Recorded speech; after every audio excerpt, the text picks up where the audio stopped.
I'm thinking about a really common example that we work with, which is that people don't know if it's right to stay in their marriage.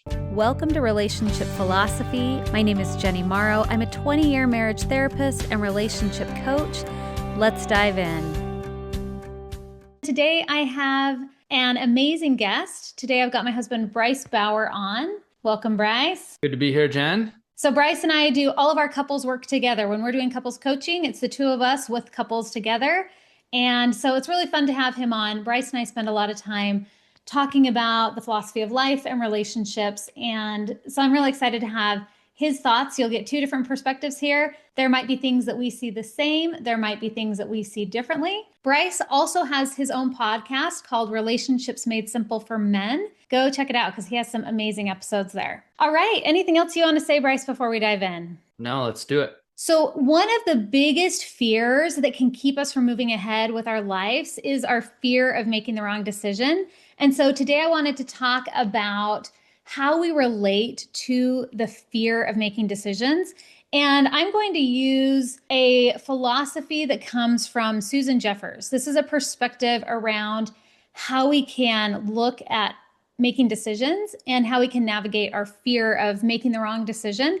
So what I'm going to do is I'm going to teach Bryce and everyone listening her model here. And then Bryce and I are going to dive in and talk about our perspectives, what way this model might be helpful, what ways it might be limiting, how you could use this philosophy in your own life, with your relationship with yourself, with your fear of making decisions, and in your relationship to others that you're close to. So Susan Jeffers got her PhD, I believe, back in the 70s. And she ended up writing a book called Feel the Fear and Do It Anyway. She is no longer alive. This is still one of my favorite personal development books. So I love to go back to this one, and I've recommended it to a lot of clients over the years. And I don't know, there was something cool about a woman getting her PhD back in the 70s. I know that that was a lot less common at that time. And then putting this book out, and it just was a really popular book. So first I'm going to show you what she calls her no-win decision-making model. You mean no lose? Oh yes, her no. This is her no-win decision-making model.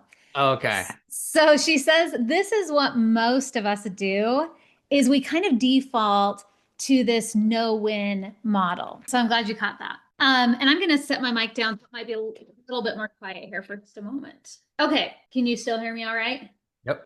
Okay. So her no-win decision-making model looks like this. You stand at a choice point and you look down one path and you say, is this path right or wrong? Then you look down another path and you say, is this path right or wrong? And she says, your heart feels heavy about the choice you have to make. You might feel somewhat paralyzed when you think about consequences in life or death terms. Sometimes we stand at the threshold of decision, lamenting and obsessing. Should I do this or should I do that? What if I go this way and that happens? What if? So she talks about kind of the chatterbox comes online. There's a lot of what ifs. And this is just how a lot of us see decision making. And especially when the stakes get higher or when the perceived stakes get higher. So either way, it can increase our attachment to this no-win model that a lot of us have. So she says, go back and stand at the choice point again. Now here is her no-lose model. Okay, in her no-lose decision-making model, she says, go back and stand at the choice point. She says, the difference is that you look down one path, path A, and instead of wondering, is this right or wrong? You see it and you say, path A is right. Then you look down path B, and instead of saying, is this right or wrong? You say, path B is right. Notice that what lies ahead are simply two paths, or it could be, multiple, but when you simplify it into two paths. Path A and B, both of which are right. Each path has nothing but goodies along the way. You are clearly facing a no-lose situation. And what are these goodies? They are opportunities to experience life in a new way, to learn and grow, to find out who you are and who you would really like to be and what you would like to do with this life. Each path is strewn with opportunities despite the outcome. And then she goes in and kind of talks a little bit more about that fear that a lot of us have around what do you mean despite the outcome? So that is her basic no-lose decision-making model. I'm curious, Bryce, what your first thoughts are around this model. And then we can maybe talk about pros and cons or advantages, disadvantages to this mindset from your perspective, and maybe how it can play out in relationships? Yeah. So, I mean, my skeptical mind comes online pretty quickly and thinks of ways to punch holes in that idea. But that's a smaller voice because I understand and I've used this model in my own way for a while, which is the things that really matter. If I'm making a conscious choice about something, and there's two things that I really value, I think this is a great model for that. Mm-hmm. Like, I can go through all the what ifs, but staying in decision paralysis doesn't help. And if I really think that I can make a right or wrong decision, the way I make decisions, at least, like I'm not in active addiction right now, I'm not gambling, those are some of the holes I could punch in it. But I think for the things that people really do get stuck on, this works. And yeah, it makes sense that we understand the world through better, worse, right or wrong. We're imagining outcomes. So it makes sense that we get anxious about decisions. But if we frame it as a learning process, we're just really honest with ourselves about the purpose of making the decision, right? Like a lot of times people are in this place where they're like, I want to do good. I want to help. I want to do what's right for me. And when we get stuck there in right or wrong, I don't think it helps. And so ultimately we do have to make a decision, commit to something and see what happens. And really honor and love ourselves in the process. So I imagine this is where she's going with that. And what would you say is a decision in your life that maybe you could look back on and people might say, oh, that was a wrong decision. But you look back on it and you're like, actually, even though it might have been difficult or even though there might have been difficult outcomes from it, I don't see it as a wrong decision. Do you have anything like that in your life? Totally. Yeah, I have a lot actually. I mean, I've lived a road less traveled, let's say, kind of a unique life. So selling everything I owned, literally everything to go travel the world, I could see some people looking at that and saying, well, how are you preparing for the future? You used all your money. You spent almost 2 years doing this just to have this experience to which I didn't have anything other to show for other than experience. And I think wisdom and joy, but there were a lot of hardships too. There were times when I thought, why am I doing this? And it made more sense to just go back home and start my normal life. So yeah, that's an easy one I could point to. It was not easy to sell my car and buy a one-way ticket to Australia for a job I didn't even know that I had yet. But to me, I saw value in that. I'm like, even if this all blows up and I have to fly back home, this is what I want to do. I'm not hurting anybody in the process. So I think it would have been okay too if I decided not to do that and gone a different road. But that's a pretty easy one. I love that. And right there, when you said, even if this all blows up, you were kind of standing at that choice point in a space where you were like looking down a path that could have, call it difficult consequences, or a path that some people might be like, that seems not smart. But you were clear enough about your desire, it sounds like, in that moment. I will handle what comes from it. Totally. Yeah. I had no formal education. I had no money and no assets or anything. It would appear from the outside that I wasn't preparing to set up my life in any way, but I felt like there was going to be something that I would gain from that that was going to be just as valuable, if not more, than some of the more normal decisions that people make. It's interesting as you say that, because I'm realizing that sometimes I've thought it's easier to do this when the stakes aren't as high, to move over into the no lose model. But as you're saying that, I'm like, I actually wonder if the thing that makes it the most doable to move into that model is when we're clear about our decision. When we're like, I can handle the outcome, whatever it is, because I want to have this experience. And who knows, right? Like sometimes we might have outcomes and have to navigate an experience of regret. Like that can happen too, where we might feel really clear about something and we move forward and it doesn't go like we thought. And then we do experience psychological regret. And I do think it's easier in the beginning of the process to use the no lose model when we have a clarity about something we really care about or desire, even if there's, quote, higher stakes or whatever. Right. It's easy to say, maybe for me in that situation, because I know I wanted to do it. There was fear there. I was running through some what ifs, but I was clear enough versus maybe someone who's like, I'm not totally clear on what the value is here. Mhm. The stakes do seem high. And I feel a lot of compassion for people in that position. I tend to be pretty decisive. I'm the one who will jump off the cliff first because I don't want to hang out in that on the fence about decisions. You probably know that about me. Mhm. So I might not struggle with this in the same way that some people do, where it comes up more and more often, or you're in a relationship. I'm thinking about a really common example that we work with, which is that people don't know if it's right to stay in their marriage. And that's a Mhm. huge decision, especially when there's kids involved and there's huge impacts there. We have that book that we recommend, Too Good to Leave, Too Bad to Stay. So yeah, I can see how this applies, and it sometimes it just gives us a little bit more of a more space to think about something when we try on the idea that we can't make a wrong decision. And I don't know how many conversations I've had with people where they're at that choice point and I'm like, if you leave, it's okay. And if you stay, it's okay.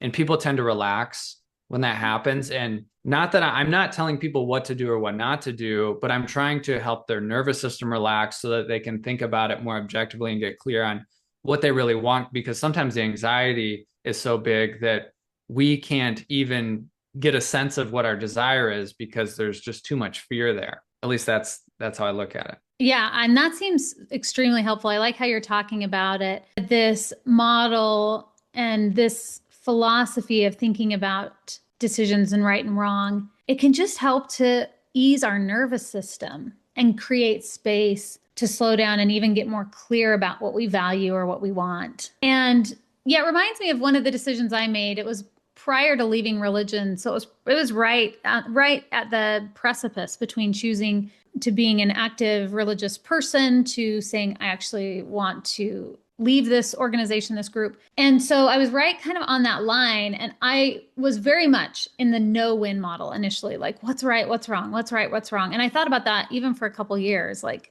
what do I do here? What do I do here? And I remember having kind of call it a prayer or a meditative moment. And I don't know if I had read the book yet, Too Good to Leave, Too Bad to Stay. I wouldn't be surprised if I had, because one of the questions in that book says, what if God came down and said to you, it truly does not matter what you choose? Like basically that there's just ultimately there is no right or wrong. All of a sudden I imagined God in that moment saying, you can stay in religion or you can leave. It doesn't matter to me. Both paths are equally valid. And it was in that moment I was like, all of a sudden I felt this pressure release and it was like, okay, I can go. If going is just as valid as staying and God would not care one way or the other, then I can go. And it was just this like really freeing moment.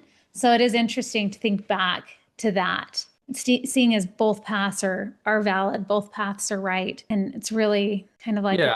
Yeah, it sounds like it opened up more choice for you because if you're feeling so much pressure to make one choice or not make the wrong choice, you can't really access what you really want. That's kind of what I was getting at too, is there's some tools we can use to release some of that pressure, get more into our prefrontal cortex or our heart, however you look at it, and really tune into what we want. I think that's a better way to live life. It'll feel better for us in the long term versus feeling like we chose something just because we didn't want to make the wrong decision and we just live in that pressure. I don't think that tends to feel good for people long term. And there's another thing that came up for me as you were talking, which is that it seems like a lot of this is tied to self-worth and value. A lot of times what we're concerned about is what other people will think, because if people think negatively of us or our decisions, then our value will go down in the world. People will leave us. They won't want to be around us. They'll judge us.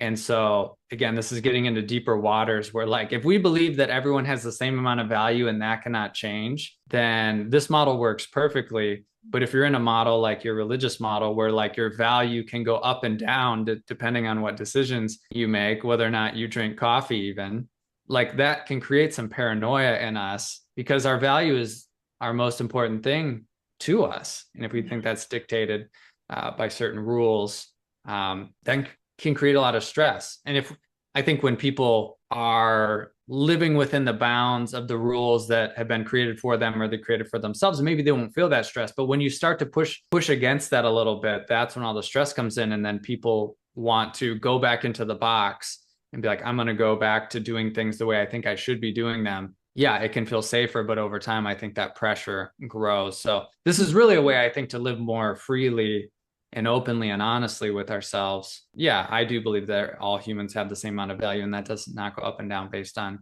your decisions. I'm even imagining as a religious person the way I would have described it, which would have been like, oh no, I don't believe our value changes. I believe God values us no matter what. But our choices lead to certain consequences, and certain consequences will mean we can be in the presence of God more or less, right? Like that was the story of my religion. But I think there is something around seeing ourselves as separate from God, right? That like if we can make a decision and it can mean that we then don't have as much access to God. I think even though we might say fundamentally our value is the same, it still has an impact. So maybe that's it, right? There's different ways that all these little pieces can be looked at. So for some people, their value does go down when they make certain decisions, the viewpoint. For other people, the value might stay the same, but the consequences might be different. And however we look at long-term consequence. So I guess my question for you next would be, have you ever made a decision that then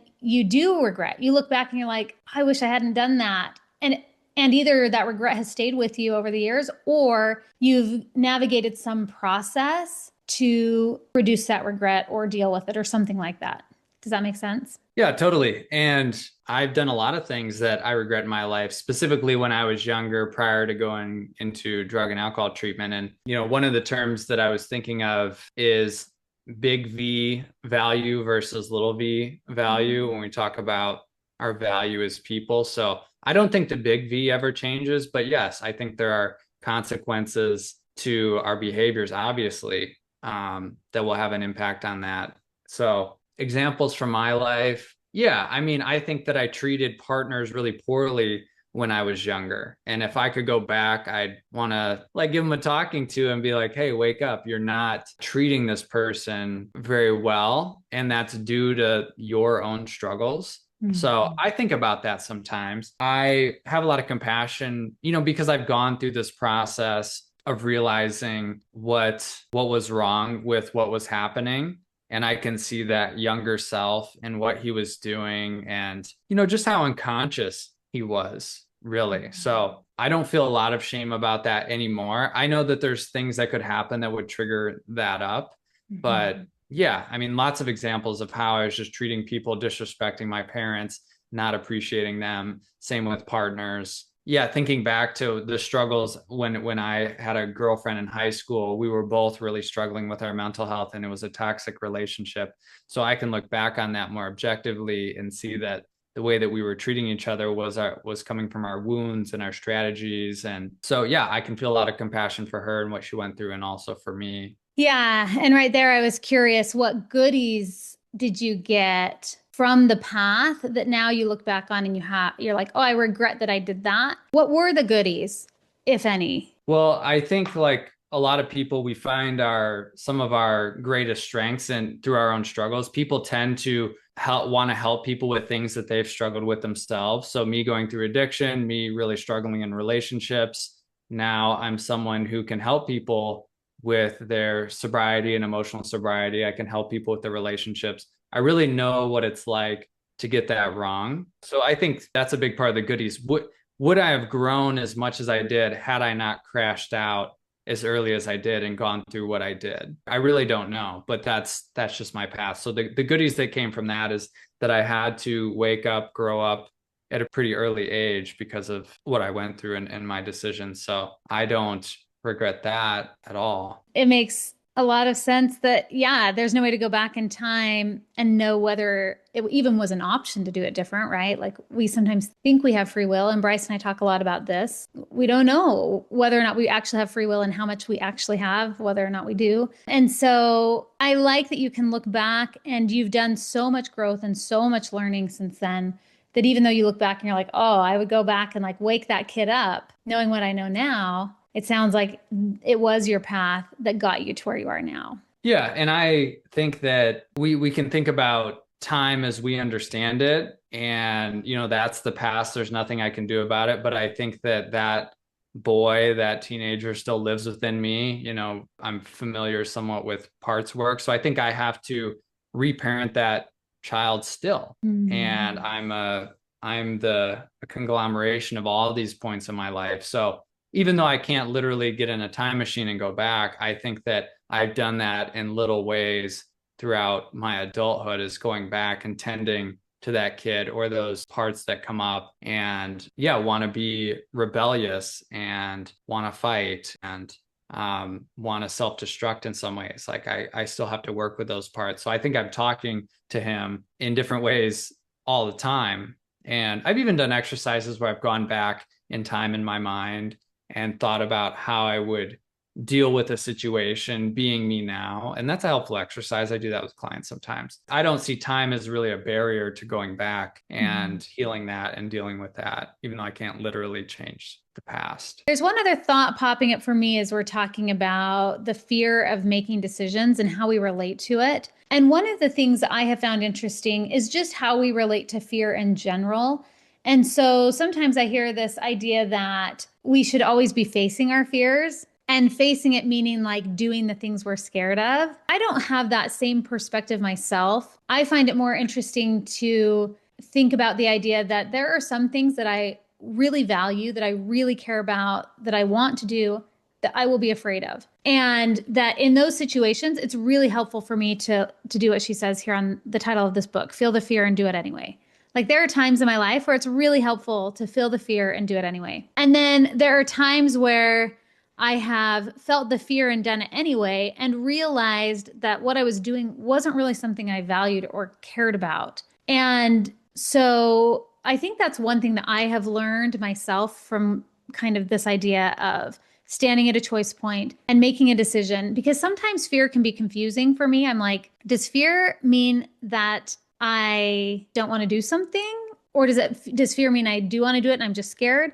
And what I have come to find for me is that it seems like fear can be there whether I want to do something, whether I kind of want to do something, and even if I don't want to do something. Like fear can just exist in any of those scenarios. So for me, it doesn't always work to say like, oh, if I'm afraid of something, then I should do it. But what does help is to acknowledge that fear can exist in any of those scenarios. And I can, again, keep using all of my decisions to get more and more clear on what I do value and what I do want. So she has one other part here, another picture in this book where it says the off correction or the off course and correct model. So she also says that there's this idea that just because we make a decision doesn't mean we have to stay with that decision. Like we can start a path and then realize this doesn't actually feel like the right path for me. And we can kind of have an oops, like, and then we can correct back. And sometimes we vacillate the other way. And she talks about this kind of idea of most of us getting to where we want is not like a straight line. It's going to have detours. We're going to go off of our path sometimes. And again, all of that helps us to start to identify our own North Stars, our own desires. And I think that's kind of an interesting way of thinking about it as well. Yeah, rarely is it a straight line. And I know we'd like it to be that way, but life has never been that way for me. I don't think it is for really anybody that I've talked to. And I'm thinking about maybe an add to that model that I can see where even the decision, we often don't see it as a decision. To not make a decision is still a decision. I know I've come up to this point before where I'm scared to make a decision, maybe spend money on something, do something. And it's been helpful for me to own that I'm actually not going to make a decision right now. That is my decision. Because I can see with that model where there's only two paths to go, it seems, but it's also okay to hang out and not make a decision. And that can be maybe a third path. Sometimes when we come to a crossroads, it's not always two. Yeah. The model is kind of a simplistic view. And then, like you're saying, usually there's multiple paths, but one of those paths often is not making a decision, which is, like you're saying, a decision. Right. And it's just helpful to acknowledge that if that's path C or path D, that can also be right. Yeah. When I think about, are there any limitations to this model from my viewpoint? I think maybe there are times where someone might look at this model, especially someone who already believes that they always do everything right. Like, I guess if that's a way that your brain works to cope with fear, if that's happening, that might be the time I'd say, okay, this might be a limiting model, because they might need to look at, even though all of these paths are right, they do also have consequences and they are impacting your relationships. And if you're not looking at that impact, it doesn't allow you to do any course correcting. It doesn't allow you to learn and grow. So maybe that's one area where I see it could be a limiting model. If someone's stuck in that mindset where they already always think that they're right, without counterbalancing that with, even if all these paths are right, can I pay real attention to what I'm learning from it about myself and the world and my relationships? Well, they probably wouldn't be reading that book, even thinking about models to make decisions if you think all your decisions are right. So I understand that caveat. And I doubt that anyone in that position is listening to this podcast. And there's no reason to grow or learn anything. But you could be in a relationship with someone who is like that. Yeah, I can see where trying to maybe explain that to them or something's not gonna work. Yeah. Do you have any suggestions for someone who might be in a relationship with someone who is like that? Just leave. I don't think there's anything to do. I mean, some people will perceive their partners as narcissistic because when we get, or having narcissistic personality disorder, because when we get really scared, if we're not getting support for our strategies, if someone can't call us out, they're, go into more grandiose behaviors on the self-esteem axis, then I think a lot of people get labeled narcissistic when really they're scared and strategic. And it still might be the best decision to leave if they're not giving any ground on that, they're not taking any ownership, there's no vulnerability. So, but yeah, I've said this in my podcast before. If you really don't see this person changing at all, if you can look at their behavior and say they haven't changed or it's getting worse, the best decision is to leave. And sometimes that will change people's behavior and it will wake them up.